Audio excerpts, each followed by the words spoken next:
Casa Brasil. Oferecimento MDC4. Publicidade, comunicação e digital. Estoque Brasil. Mobiliário, gastronomia e design. Casa Blanca Decor.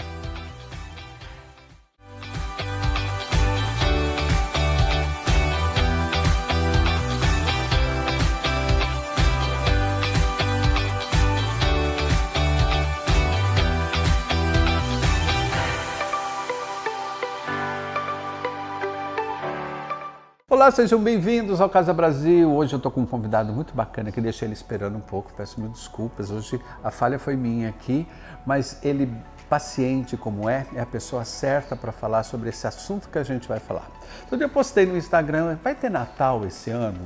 E as pessoas riam porque entendiam o que eu quis dizer, né? Porque quando a gente fala que a gente está prestes a eleições, a Copa do Mundo, então eu já nem sei se Natal vai caber nessa agenda daqui até dezembro, mas é essa a questão. A gente vai falar da primeira pauta, que é eleições.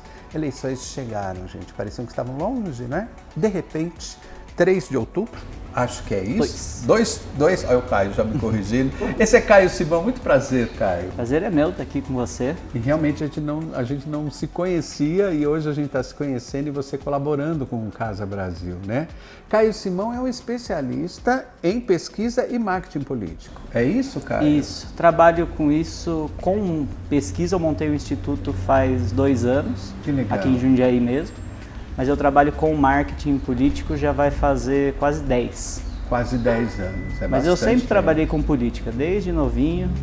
Eu já entreguei panfleto, já fui militante. Isso veio de família?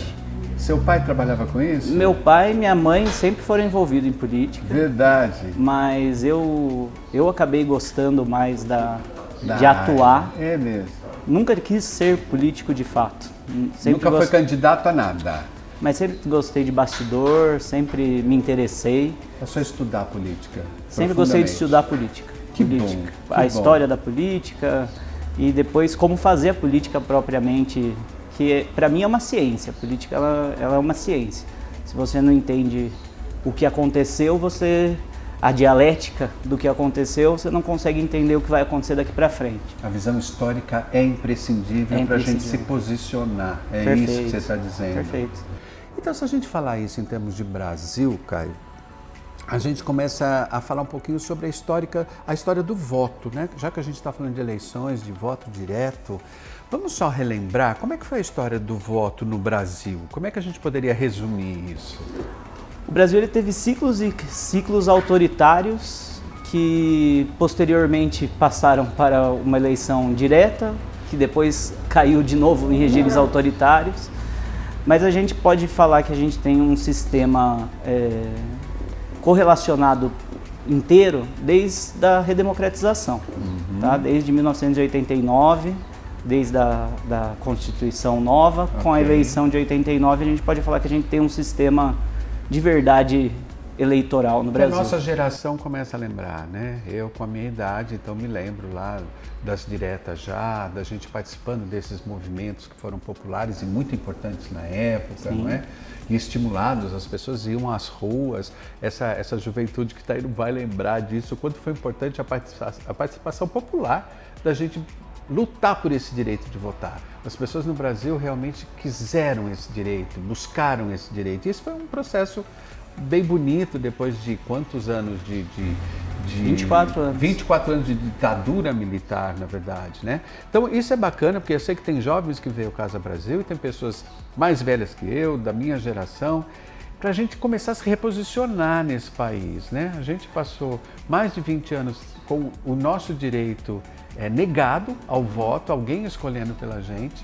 De 1989 para cá, voltamos a um direito de voto, é isso? E aí a mulher pôde votar, todas as pessoas, igualmente, independente de nível social, e isso foi uma diferença, né, do que acontecia.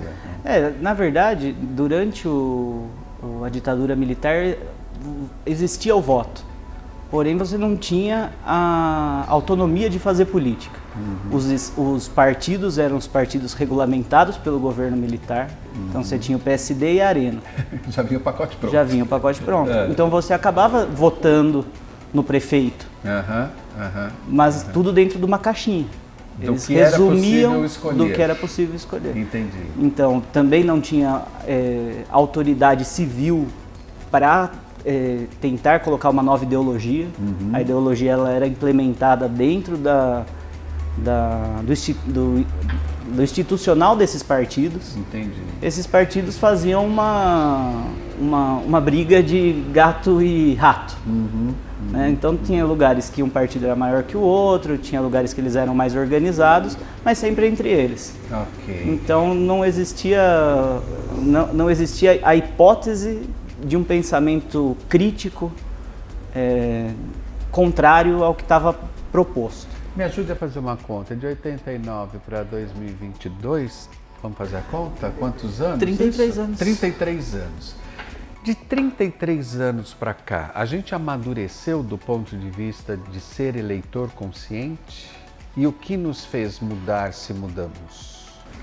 Na minha análise, eu acho que a gente ainda não vive uma democracia plena. Por exemplo, a gente faz a nossa votação para vereador na cidade e não acompanha o mandato dessas pessoas. As próprias câmaras afugentam as pessoas. Então você pega aqui em Jundiaí, por exemplo, hoje. Hoje teve sessão da Câmara.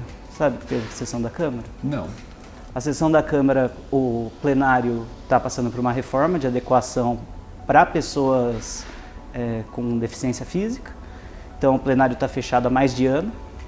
Então essa sessão ela é remota pelo YouTube às 9 horas da manhã. O trabalhador não participa. Muito fácil, né? É muito difícil. Inibir a participação Inibir. é uma coisa muito fácil. Né? A sessão era noturna, transferiram a sessão para amanhã.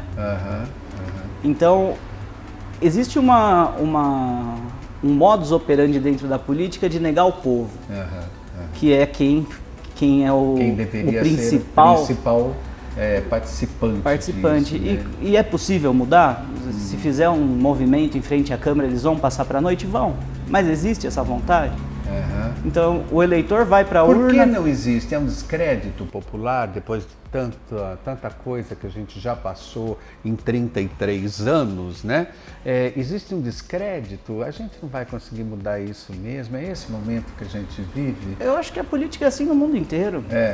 Eu acho que a política é assim no mundo inteiro. O que acontece é que existem movimentos de aproximação da população com a política. E isso é um movimento que acontece principalmente perto da eleição. Tá? Mas, olhando de fora, eu vejo que o cidadão ele tem uma participação no dia a dia muito mais participativa para pedir coisas que não são da alçada do político, do que propriamente participar da vida política. Entendeu? Então é isso, gente. O papo com o Caio Simão tá rolando aqui, tá gostoso, né? É bom a gente falar sem reações partidárias. Eu estou falando com um profissional que é da área, que estuda, que vem trazer para a gente uma colaboração técnica, de uma visão histórica que a gente não pode deixar de ter para analisar esse momento que a gente está vivendo, entender o que já aconteceu nesse país, o que a gente já passou. Tudo isso é importante. E a gente volta já já com o Caio Simão para você. Até já.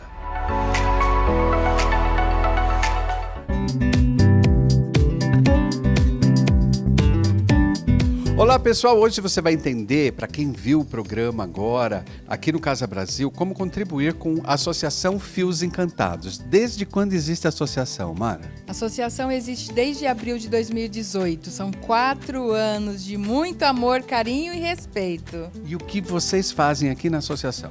Nós confeccionamos toucas e perucas de heróis e princesas para as crianças em tratamento oncológico. Começamos com essa finalidade, né? Ao longo do tempo, indo nos hospitais e vendo as necessidades dos adultos, nós confeccionamos também as toucas para os adultos, turbante, corações, sapatinho, cachecol. Tudo em lã.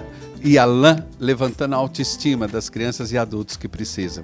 Se você quer contribuir, está aqui na telinha as formas de você contribuir e acompanhar Fios Encantados. Instagram, Facebook, site, você vai entender o trabalho da Mara e das suas voluntárias. Obrigado, Mara. Nós que agradecemos. Gratidão.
Voltando então ao nosso papo com Caio Simão, que eu estou adorando conhecer.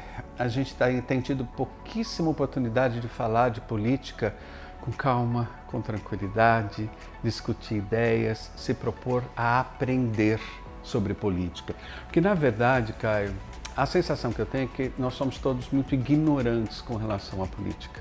E todo mundo está com a pose de que sabe tudo e defende ideias com unhas, dentes e tudo mais que tiver.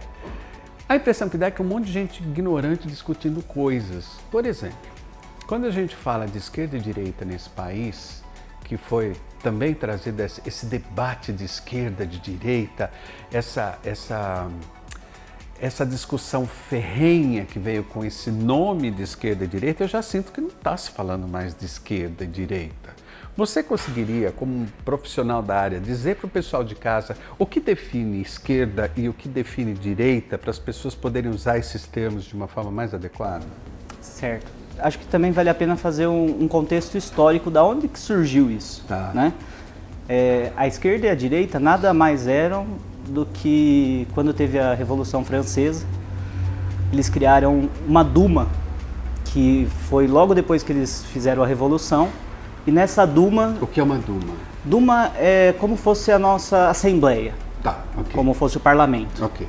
Nessa Duma sentavam-se à esquerda as pessoas que não tinham posses e viam no contexto que eles precisavam fazer de fato a distribuição de renda, que depois que foi deposto o rei eles precisavam capitanizar dinheiro para quem não tinha. E a direita, como muita gente nem sabe, mas a Revolução Francesa ela foi feita pelos liberais. O que os liberais viam?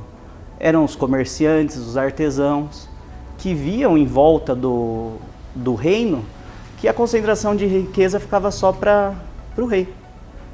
Então, quando formou essa Duma popular, que a gente pode dizer, sentava um pessoal que tinha um interesse de um lado e outro pessoal que tinha um outro interesse do outro. Desse parâmetro de sentar em cadeira surgiu cada um dos termos. Direita e esquerda. Esquerda com os menos abastados, não é isso? E direita com pessoas também pouco abastadas que queriam a distribuição de renda de outra maneira. De uma outra maneira, mas que não privilegiasse tanto os tão menos abastados. Isso. Estavam com o olhar mais para eles mesmos. Isso me esclarece um monte de coisa, né? E a gente tem que usar esse termo de direita e esquerda de uma forma muito interessante. Existe hoje uma discussão muito ideológica voltada para a direita e esquerda, né? Se nomeou esquerda uma coisa e se nomeou direita outra coisa, né? Quase que direita ficou nacionalista e esquerda antinacionalista, né? É uma ideia que está se querendo propor, porque politicamente fica interessante. Mas, se a gente juntar essa ideia de esquerda e de direita, a gente não está mais discutindo como pauta política questões de propostas, que seria da bancada da esquerda ou na bancada da direita, perdão. A gente tem discutido muito questões ideológicas que beiram a religiosidade. Inclusive a origem dessa religiosidade e o que essas religiões defendem como certo e errado. Perfeito. Virou um ninho de mafagafinho isso? Eu prefiro dividir os termos não entre esquerda e direita. Eu acho que a esquerda e a direita ela resume caixinhas. Uhum. Quando você fala que você é um cidadão de direita, por exemplo, você engloba todos os valores da direita, mesmo às vezes não concordando. Que seriam, por exemplo? Eu separo por conservadorismo e progressismo. Conservadorismo, fica direita, claro, pessoa mais conservadora. E progressivo, o que é o progressivo? O progressismo é o que acha que a sociedade está em um constante progresso. Tá. Então, é a pessoa que entende que a mulher tem que ter mais direito. Tá. Que a população LGBT tem que ter mais direito. Tá. Esse é progressista. Progressista. Que a gente tem um assunto em aberto no Brasil que, com certeza você sabe, mas se a gente dividir a história do Brasil, 75% da mão de obra de trabalho do Brasil foi mão de obra escrava. Uhum, a gente tem 500 anos da independência, da abolição, e 200 de independência agora, e 353 anos de escravidão. Então a gente também tem um problema de racismo. Quando falam do racismo estrutural, ele existe. Não tenho dúvida disso. Ele existe. A gente teve a miscigenação, a gente tem os pardos também, que fazem parte de uma população que tende a ter menor poder aquisitivo. Então, assim... Vamos voltar para o balaio. O progressismo. Você estava dizendo que você define que quem é de direita, ele é um progressista? É o de esquerda. Ah, bom. Esquerda é o progressista. E o de direita é o conservador. É o conservador. Então, esses dois nomes, olha, gente, isso é didático, né? Para a gente entender. Então, o progressista ficou claro para a gente o que é e que está mais ligado a essa linha de esquerda. Vamos definir o conservador, então? O conservador é o que acredita que as peças constantes na tradicionalidade é o que rege a sociedade. Tá. Então, a família, mas não a família de 2 homens com uma criança, de 2 mulheres, mas o conceito tradicional de família, o homem, a mulher e os filhos. Ele acredita, por exemplo, que não tem que ter a distribuição, que a distribuição vai acontecer de maneira natural. Se você trabalha, um dia você vai ter. Não existe injustiça social, não. Existe uma vontade de quem não trabalha. Isso. E alguns conceitos eles acabaram englobando dentro do conceito econômico. Entendi. Porque, por exemplo, uma pessoa de esquerda hoje não é uma pessoa que acredita no comunismo soviético. Tem pessoa de esquerda que acredita na propriedade privada, que acha interessante abrir empresa. Tá. Tem, por exemplo, pessoas de direita que já estão se abrindo um pouco mais para o mundo. Também aceita o LGBT. O que eu acho que é o problema é quando a gente situa 2 caixas de pensamento, a pessoa, por causa das redes sociais, muitas vezes, ela consome só um tipo de conteúdo. Isso é por causa de um pedacinho daquilo que ela acredita, ela acaba entrando numa caixa total. Então vamos supor, a pessoa acha, por exemplo, que o MST faz errado em ter o movimento de apropriação de terra. Que ele pode ser invasor, que ele pode ser inadequado o movimento. Quando ele consome, ele passa a consumir conteúdo só da direita, aí ele vê problema no LGBT, ele acha que não teve escravidão. Ele generaliza para as outras pautas de direita. Isso para o algoritmo de rede social. Isso é algoritmo de rede social. O que ele faz? Você consome um tipo de conteúdo, você gosta daquilo? O que ele precisa fazer para te manter em frente? O aplicativo ou o YouTube? Ele tem que te mostrar mais daquilo que você gosta. Entendi. E no final eles separam em castas, o que é um e é outro. E a pessoa, quando ela para analisar valores do que ela pensa, ela não está nenhum nem o outro. Então, esse é o ponto, gente, que eu queria chegar, e que bom que a gente foi caminhando até chegar aqui. Para quem tem paciência de ouvir um pouco, de querer aprender um pouco, falar, o papo fica chato, eu vou mudar de canal, pode. Só que ele vai continuar dentro de uma caixa ou dentro de outra caixa. E sem parar para pensar o tipo de comportamento que ele está tendo socialmente, no grupo de amigos, com a família, porque é isso que eu tenho visto, Caio. Eu vejo pessoas, inclusive na minha família, que sempre defenderam igualdade social, que acham que a renda tem que ser melhor distribuída, sim, mas que detestam qualquer pauta de esquerda, porque compraram realmente uma parte dessa pauta que interessa, né? Se a gente conseguiu, né, Caio, com o pessoal lá de casa, que pelo menos pare um pouquinho para pensar, que entenda que tem que entender mais do assunto para defender posições tão ferrenhas. Sim. Eu já saio feliz do programa, você também? Ah, eu também. Eu acho que esse é o papel que devia ser um pouco mais trabalhado por quem é político de mandato, sabe? Sim. A polarização, ela só enriquece o voto na urna. Tá. A polarização, o que ela acontece? Ela estremece o debate. O debate ele acontece a trancos e barrancos. Superficializa. Superficial, completamente. E no final das contas, o que a gente deixa de debater? Propostas. Vou tentar trazer um caso atual para a gente tentar entender o que aconteceu. Eu acho importante um programa de distribuição de renda. Sim. Um programa de distribuição de renda, se a gente olhar pela maneira teórica do que é distribuição de renda, é liberal. O liberalismo, ele não é concentração de renda, ele é distribuição de renda. O liberalismo quer que se gere mais dinheiro a partir de mais pessoas tendo dinheiro, ou seja, distribuição de renda. A gente passou anos no Brasil ouvindo que o Bolsa Família era Bolsa Esmola, que o pessoal ficava em casa tendo filho para ganhar. Bolsa, né? O Bolsa Família era até R$250. Você ganhava um adicional por filho de R$40. Hoje, R$40 no mês, dá para comprar 4 caixas de leite. Não dá para ficar tendo filho para ganhar Bolsa Família. Acabou nosso tempo, eu achei uma pena. Caio, você precisa voltar, você volta? Claro. Você vem mesmo? Só que aí eu volto depois da eleição, porque eu já posso escolher em quem eu vá.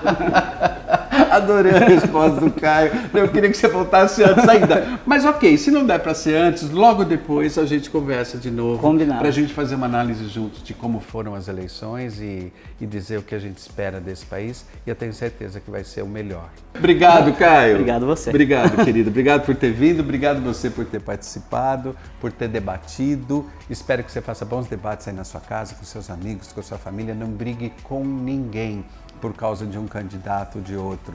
Brigue pelas suas causas, pare e busque de novo as suas raízes, no que é que eu acredito, o que é que eu dou valor na minha vida. Aí você vai achar seu candidato certo. Obrigado, Caio. Obrigado vocês. Até o próximo programa ou depois das eleições com o Caio. Tchau. Fiquem bem.